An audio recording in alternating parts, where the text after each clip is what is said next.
Hey Patriots, it's Mickey again, Scottsdale, Arizona. So I have more stuff to share with you today about visualizations and what you can do to use this as a tool or technique to help you in this journey. So as I've said on Scott McKay's show, and I've kind of said it to a few of my friends, I feel like we're all in a movie theater. So imagine a drive-in movie where theater one is mainstream media, theater two is Patriot News, theater three is kind of the horror story, the fall of the cabal, the awakening, what these people have been up to.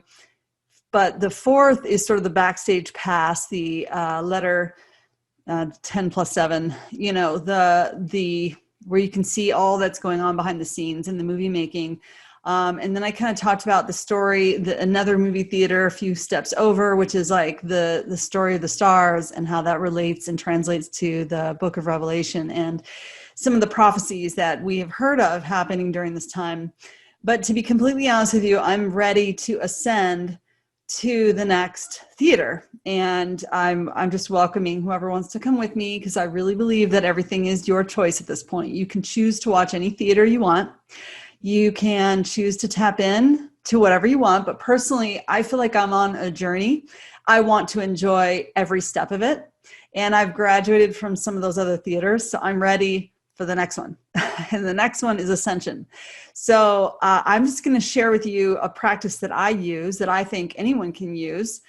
Yes, I'm a visual learner, but through meditation over the years, probably over the last 7 years, I've learned how to use visualization to see people on the spiritual plane and to see myself in my own awakening on my spiritual plane. And that's helped me tremendously through this process. So I want to give you guys a few tools, tips, tricks for maybe tapping into this practice. And if you do it, you'll be surprised how much better perspective you have as you live your life and as you start to deprogram and reprogram how you want to live now that you're out of the matrix, okay? And I've rewritten so many programs in my life now. It's been a process, but I've really enjoyed doing it. So I just want to welcome you to the ascension.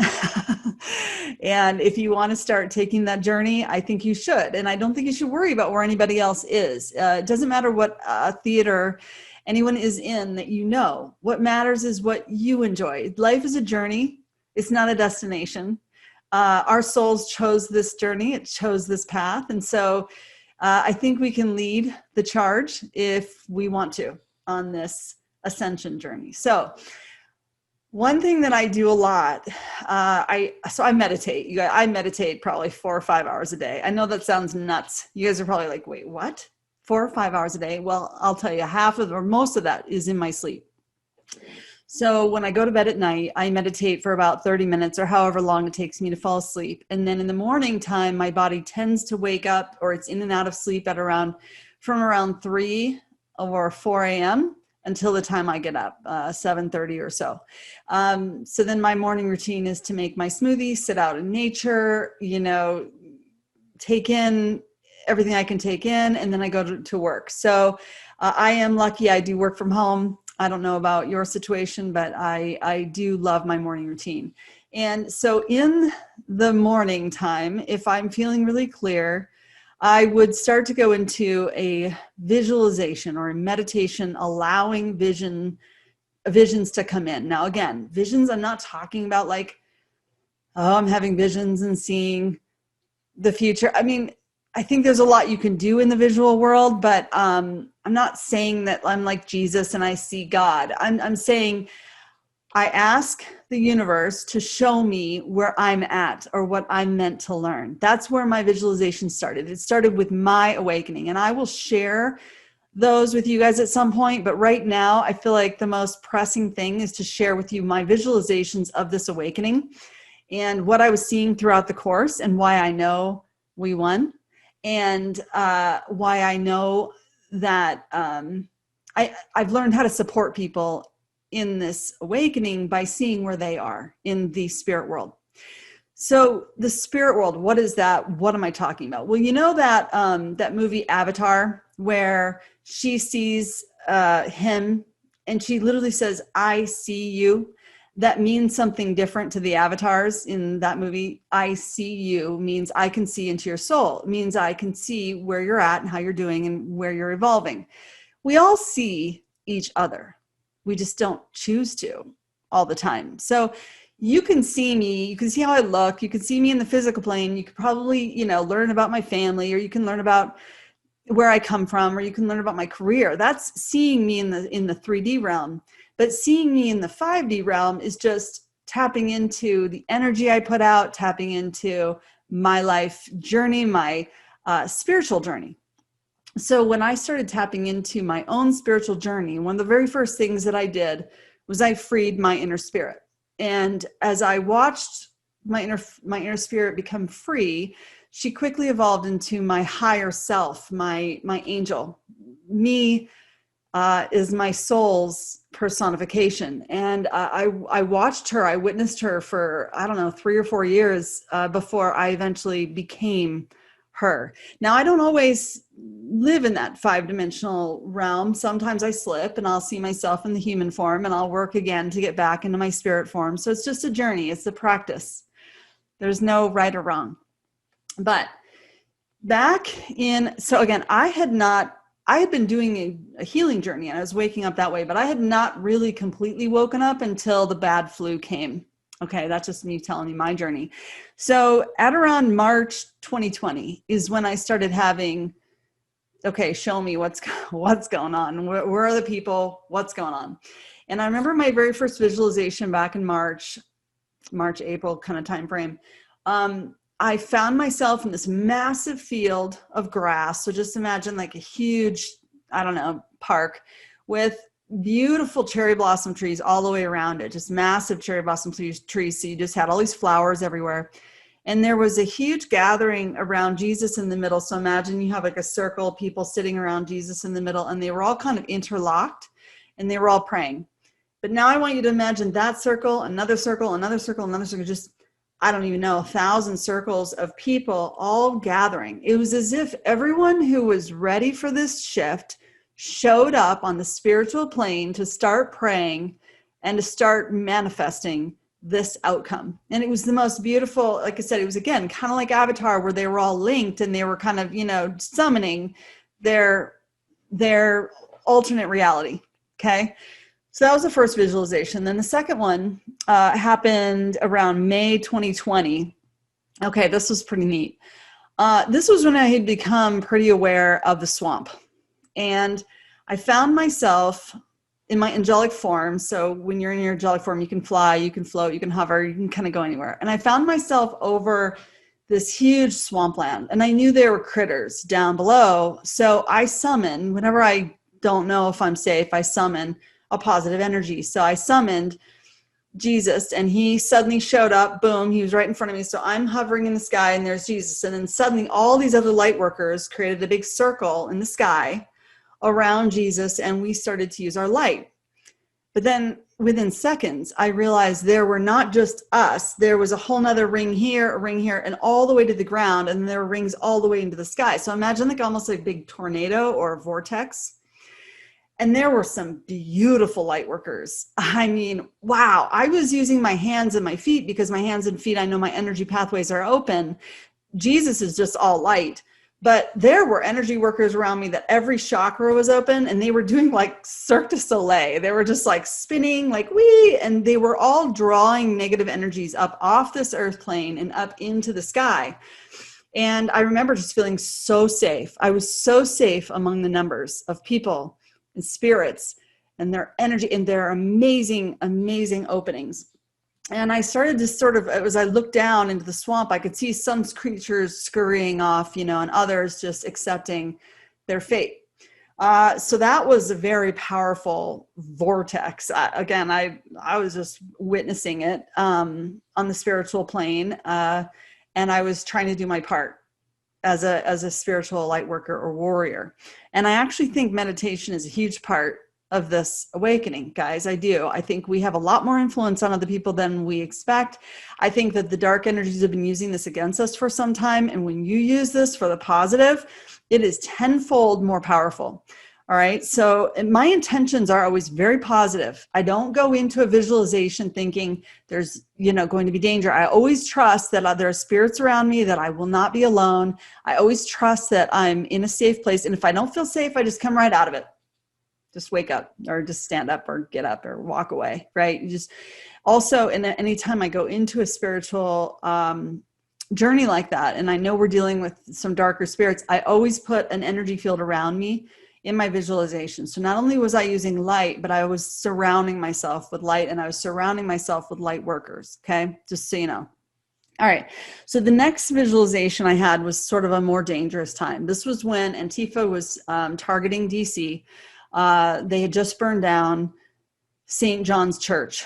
Now, St. John is the one who had the prophecy of the book of Revelation. And this was a big blow, if you will, by the deep state. And Trump walked out there with his Bible. And I found out later that was actually a family Bible that had been passed down through a revival church, which is really a beautiful story. And here are these demonic media just screaming at him in that press conference as he's standing out in front of the church, just screaming, "Is that your Bible?" Just so mean, so mean. And I just remember I was scared for a time there, because there were certain drops from the letter 10+7, and they were just, I don't know, we were all really praying hard for him, for Mr. T at that time. And so in that visualization, I found myself again surrounding the DC, surrounding the White House with light workers. And we had a huge dome, if you will, of light over the White House. But I knew that wasn't even safe enough for him. I knew that they had him actually really protected. I don't know if he was in that location or where, but I know he was with Jesus. That was man, guys, I really did feel like we were under attack heavily at that point in time. And so I remember that one brought tears to my eyes, and I felt good, but I felt like we needed shifts. Like we literally needed to work in shifts, because it wasn't just a one-time thing. It was a constant barrage or something. Okay. So then the next visualization I had was, all right, I knew that at this point in time, this was around December 2020, a lot of people were awakening at this point. Like people had been pushed to the edge. They were over it. They were over the lockdowns. They were getting to the point where they were fed up. So there was a mass awakening that happened.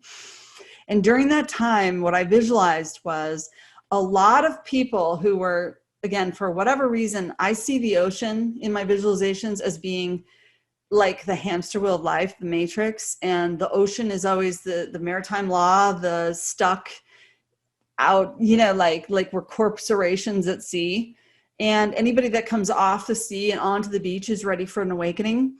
So I started seeing this massive amount of ships all along the ocean, and there were people dragging the ships with them, behind them. So in the ships were family members. And the people that were awakening were dragging their family members to the shore and just parking the boat at the shore and then crashing out on the shore in order to start doing their spiritual work, their awakening.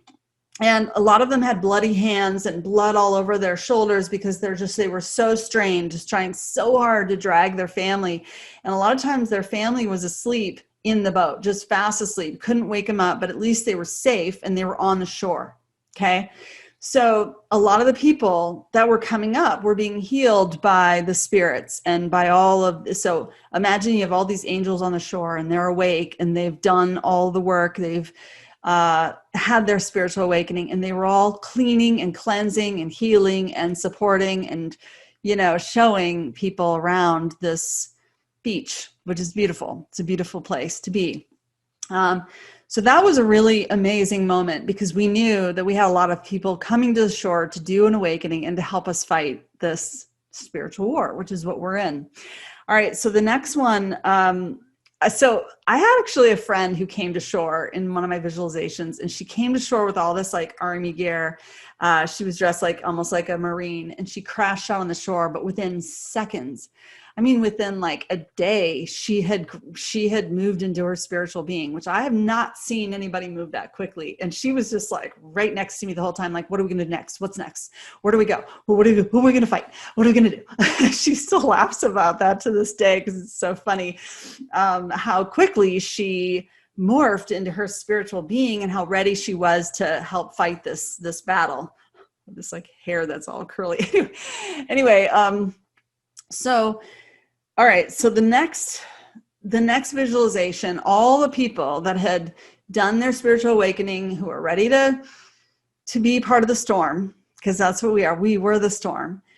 We were all standing along the cliff. So imagine this beautiful cliff in Ireland where it's like a cutoff, and you've got a big updraft coming, and you've got a huge cliff, and all of the light workers, all the angels were standing along the cliff, just ready to go. And we're all like standing, I don't know, just tell us what to do. And next thing you know, there was this massive undercurrent of angels just that came swooping up from the bottom of the cliff and then tore in, and it like created this massive hurricane out in the distance. And we were all standing on the cliff just like, all right, it's go time. And we all stepped off the cliff and went straight into the hurricane. And as we were moving, it was like, it was like a symphony. It was like a beautiful safety in numbers movement, but everything coming out of the earth plane was going up through the eye of the hurricane, or the eye of the storm. So that was an exciting time. Again, my girlfriend who had graduated into like being an angel overnight, she was definitely a part of that. And her mom was with us, which was awesome. So that was a neat moment. After that, I kind of knew we had won. I had a sense for the fact that, okay, good one. We have everything. Nothing can stop what's coming. Checkmate. It's over. We got this. So then a lot of our energies moved back to the beach to help wake people up in the boats. So probably around February 2021, that's when we were all, as light workers, we were just shining a ton of light on the people in the boats. And not everyone wants to get up. They don't want to get out, but it has to be free will. They have to come out of the boats when they want to and when they're ready. That's the mental challenge, guys, is letting them come out of the boats when they're ready. And I have some loved ones that don't want to come out of the boat, and that is their choice. And I honor that. I have to respect it. I can't force them. I can't say anything. I can't do anything. They just have to come when they're ready. And I will say that some of my closest loved ones have come out, and they're hanging out on the beach.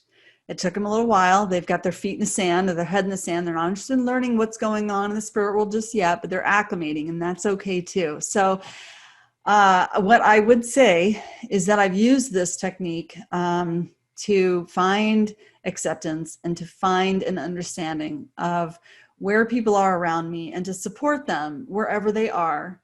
And that's not easy. That's not easy but we all have to remember we were out on that ocean, lost at sea at one point in time or another in our lives. And yes, it does seem like there's massive an amount of wake-up calls for these people that they should be aware of by now, but I think it's okay. It's really okay, for example, for my husband, God love him, to be just hanging out on the beach right now. At least he's out of the boat. At least he's out of the boat. He's not ready to face all this stuff. He's not ready to go to every movie theater, as I call it.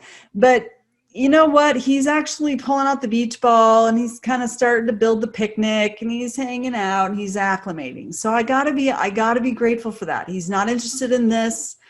And, he doesn't want that for our kiddos. So you know what? That's something. That's something. And his journey is his journey, and it's his prerogative. It's his free will. My journey is my journey, and that's my free will. And so, again, I'm just here to try to shed light, bring light to the situation. Guys, we won. We know we won. I know we won. And it's a matter of just continuing to smoke them all out so that we don't ever have this energy on this earth ever again.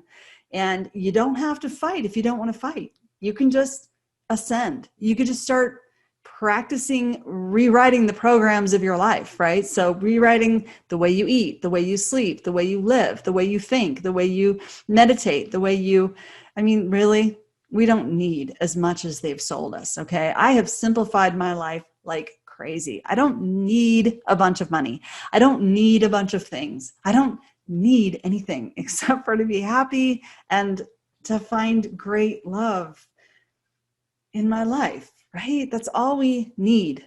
So start bringing it back down to the basics. Start breaking down the matrix programs that have been looping in your mind and in your spirit and your soul and sort of controlling your behaviors, and start to unwind it. If your body wants to relax, go relax. Get over the guilt, because no one's going to stop you from meditating and going into this space, this spiritual space, because that's where we're all going to start learning more and expanding our thinking. Okay. So just wanted to send this with love and light. I hope you guys get a little bit of clarity from this, and I'll talk more later about how I visualize and how I think everybody can do it, and how I've helped out other couples if they're open to me through visualization, because it's really helped them support each other through this change. All right, y'all. I love you. We'll talk soon.